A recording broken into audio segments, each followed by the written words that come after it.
As far as climate change is concerned, everybody's like, "Oh my God, you see, it's climate change. It's 109." And then on the old television, you got the weatherman saying it hasn't been this hot since 1825.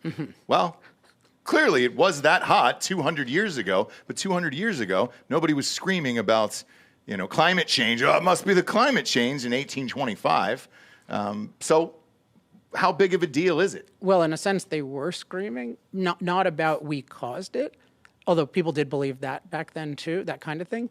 But it was a crisis because you had no way to deal with it. Right. So right now, what's funny to me is everyone is afraid of global warming, and yet voluntary global warming is massively higher than the actual global warming. I mean, think about all the people who've moved from California to Austin. So I live in Laguna Beach, which is a really, really nice place this type of year. Gorgeous. And then I come to Austin, and comparatively it's hellish, and yet many of my friends from Orange County have moved here. So they've chosen just 10 degrees plus Celsius of way warming. More than that, homeboy.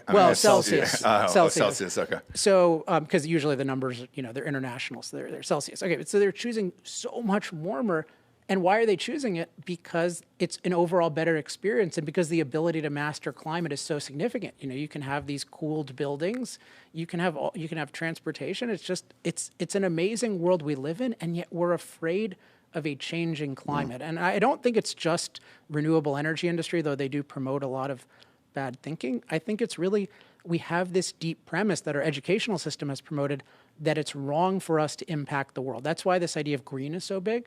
Just the idea we shouldn't be impacting Earth. And my basic premise is impacting Earth is really good as long as we do it intelligently. And that our impact generally makes the world a more abundant place and a more safe place. And we should aspire to impact the world more, including because it allows you to enjoy nature more. If you don't impact the world a lot, you sure as hell are not enjoying nature. And that's the position of 5 billion plus people. They're not going on vacations to enjoy nature. They're living in abject poverty.